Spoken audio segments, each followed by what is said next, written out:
We'll start today on leaders' questions. Commissioner Braheen, Deputy Enda Kenny. Ceann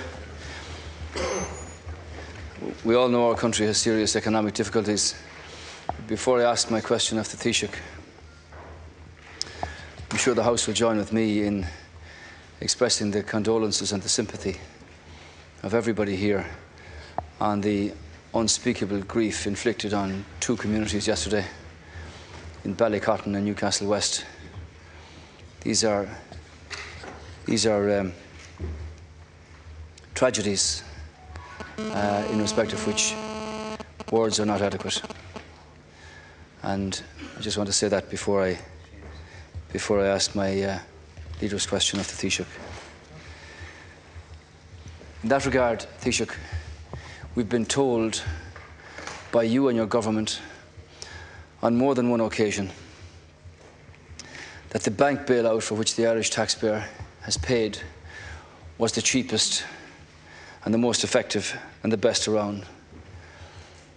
We were told time and again that no outside help was needed, that our country could manage its way out of our difficulties.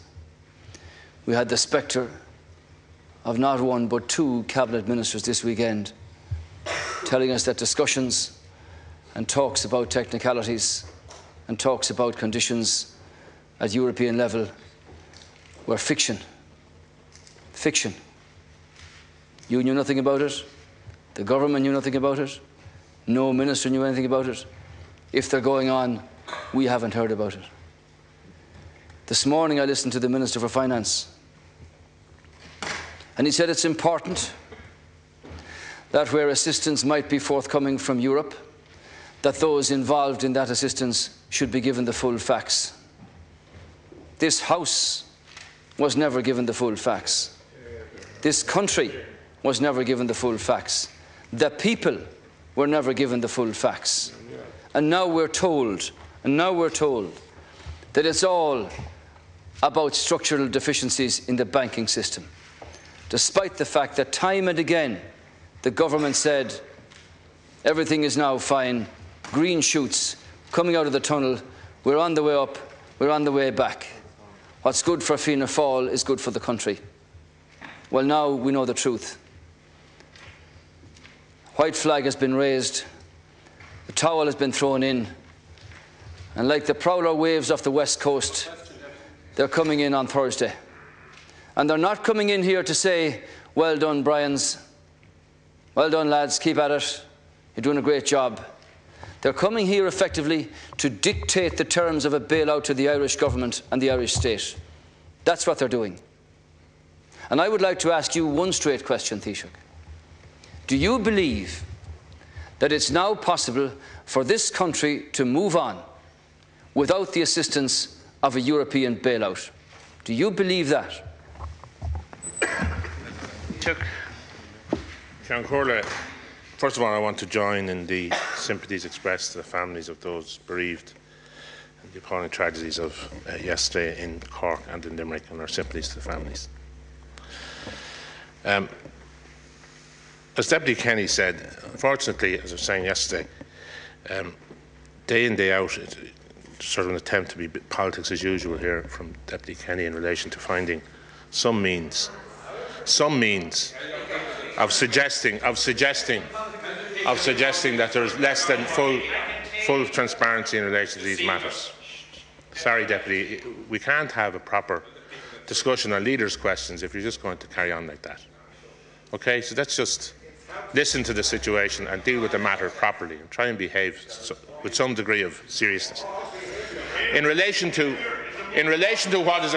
the statement yesterday, I want to make it very clear that there has been no dictation to anybody.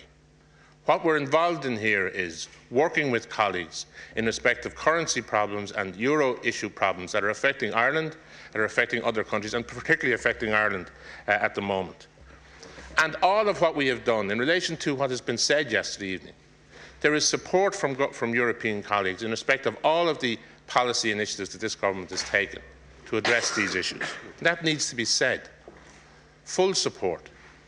What we want to concentrate on now is, in a focused way, over coming days, to sit down and see in what way can assistance be provided to ensure that these issues are dealt with properly and appropriately in present circumstances.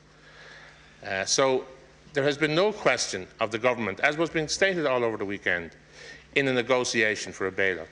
And those sort of pejorative terms don't assist either, by the way, because what's involved here is, very simply, where we are working with colleagues in respect of issues that are arising in the euro area and are affecting Ireland, and we want to work with them and see what way we can address those issues. That's the situation that we're facing. And if we're not prepared to sit down and deal with those issues and work with them in analysing the structural issues that is arising and dealing with it, we won't be in a position to solve the problem. So the important point about moving on, Deputy, is building on the policy initiatives that we've already taken.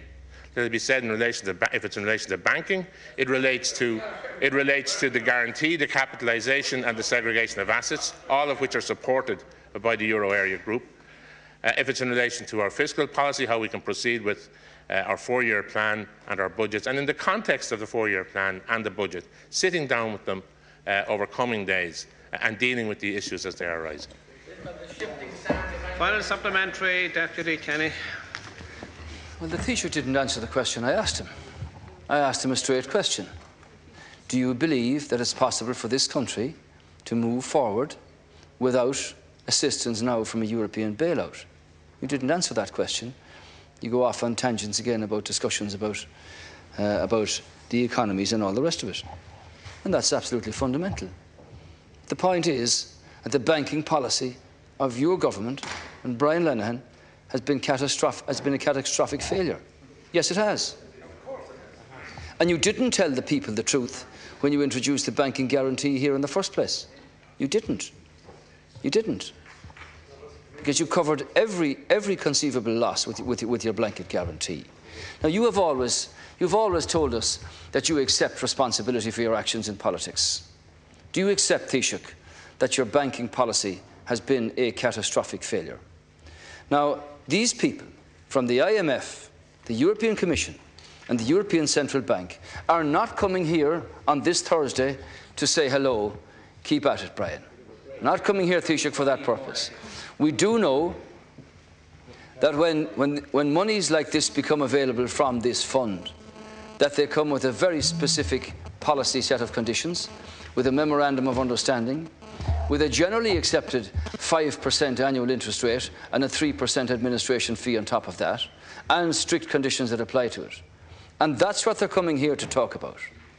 That's what they're coming here to dictate to your government on next Thursday. And these discussions are going to go on probably until you decide to publish your 4-year fiscal plan, and the money that's going to be on offer will be made available if you decide to trigger that on the Thursday or whenever. Now, I asked you, do you accept that we can manage into the future without this money from Europe? And you didn't answer that question. As I said to you before, there is one thing that you can do, Taoiseach, because there is still time to buy credibility and belief in our country. The people out there are absolutely exasperated and frustrated beyond belief that there is neither clarity nor structure nor plan to what the government are going on about. And 2 ministers on national television in the last few days saying this is a work of fiction. A work of fiction and fantasy. And we know the truth, that they're about to arrive into Dublin Airport on Thursday to have real discussions about the true facts. Questions. I understand that, Cian Need to ask the question. I understand that. There is still time. There is still time, Peter. There is still time. There is still time to involve the people of Ireland in this momentous decision for which you have no mandate to negotiate with the IMF, the European Commission and the ECB in this regard. You have no mandate to do this, Taoiseach.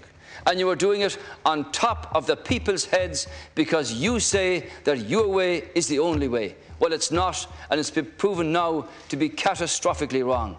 I say to you, Taoiseach, you can go to the country, you can let the people elect a government with a clear majority, a clear plan, a clear strategy that will restore hope and confidence, because it will be imbued with the courage and the freshness of a government that wants to set out to build our country again and give our people a future and opportunities and get them away from these waves of disillusionment. Are you prepared to do that in the interest of our democracy? Yeah.